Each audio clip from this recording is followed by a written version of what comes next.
Hello students, this is Mrs. Kleins with your next section of video notes over the cell membrane. What is the cell membrane?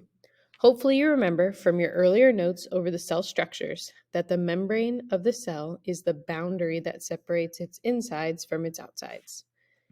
It is essentially the barrier that protects the cell. Let's talk about important features of the cell membrane.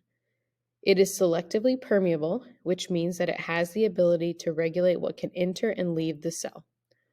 Another important feature is it acts as a protective barrier. Almost like our skin protects our bodies, the cell membrane protects the cells.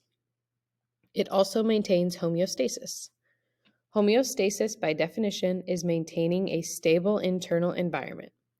So the cell membrane, in the action of being selectively permeable and a barrier, helps to regulate what enters and leaves, but also helps to keep the cell itself very healthy.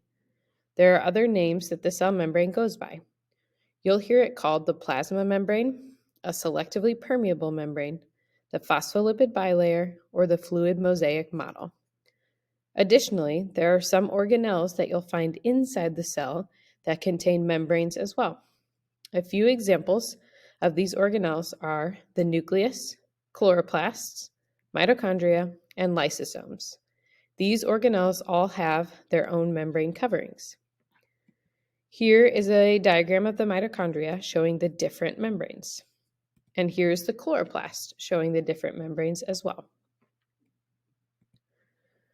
So what is the composition of the cell membrane, or what is it made of? As I stated earlier, one of the names we call the cell membrane is the phospholipid bilayer. The reason we call it that is because it is made of two layers of lipids called phospholipids. A phospholipid contains one phosphate group and two fatty acid tails.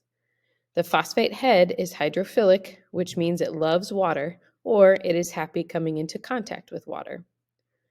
The tails are hydrophobic and nonpolar, which means they fear water or are repelled by water. So in the structure of the phospholipid bilayer, the fatty acid tails are attracted to each other, meaning they face each other. This gives the hydrophobic portion of the membrane on the internal part of the phospholipid bilayer, which would be this section right here, where the superficial parts that face the outside and the inside of the cell are phosphate heads, which are hydrophilic or water-loving and are polar. So the important feature of the phospholipid bilayer is the membrane prevents things from being able to easily diffuse through the cell membrane unless it has some very special properties. Here is another image showing the phospholipid bilayer, and again, this would be like the outside of the cell where the phosphate heads are, and the fatty acid tails are facing each other almost like a sandwich structure. The cell membrane as a fluid mosaic model. The cell membrane itself acts more like a fluid than a solid. It is very dynamic in its structure, which means you have structures inside or components inside the cell membrane that are able to move around the membrane, and that is important for its ability to be selectively permeable, but also for maintaining homeostasis. If you envision a mosaic, many small parts make up the whole. That is very much like what a cell membrane is. It is made of smaller components that contribute to the overall function. So, inside the cell membrane, you are going to find proteins. We talked about proteins earlier and that they are a very important macromolecule. So in the cell membrane, you'll have integral proteins, like this one seen here, which integrate or go all the way through the membrane. You also have peripheral proteins that you'll find on the outside of the membrane on one side or the other. The last type you could see are channel proteins that almost have like a little tube or pores that run through them and allow substances to pass through the membrane. Additionally, you'll find another macromolecule known as carbohydrates, which are very important for cellular identification. You can see some of these glycoproteins,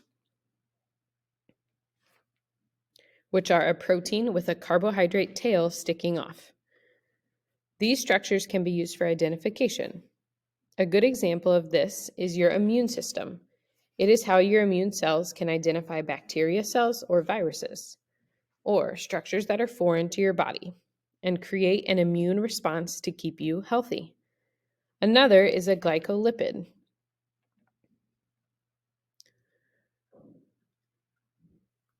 Glycolipids are going to be lipid structures with a carbohydrate attached to them. Another feature of the cell membrane we will talk about is another lipid compound found in the cell membrane known as cholesterol. Cholesterol helps to keep it from becoming solid. It keeps its fluid feature and dynamics and keeps the cell from sticking to itself. Seeing these structures again in other images, you can see your channel proteins, as seen here. You can see your peripheral proteins and your integral proteins that go all the way through. You can see glycolipids, like this one here with a carbohydrate attached straight to the lipid bilayer, or glycoproteins with a protein and a carbohydrate tail attached to it. Remember, these carbohydrate chains are used for identification and for signaling in the cell.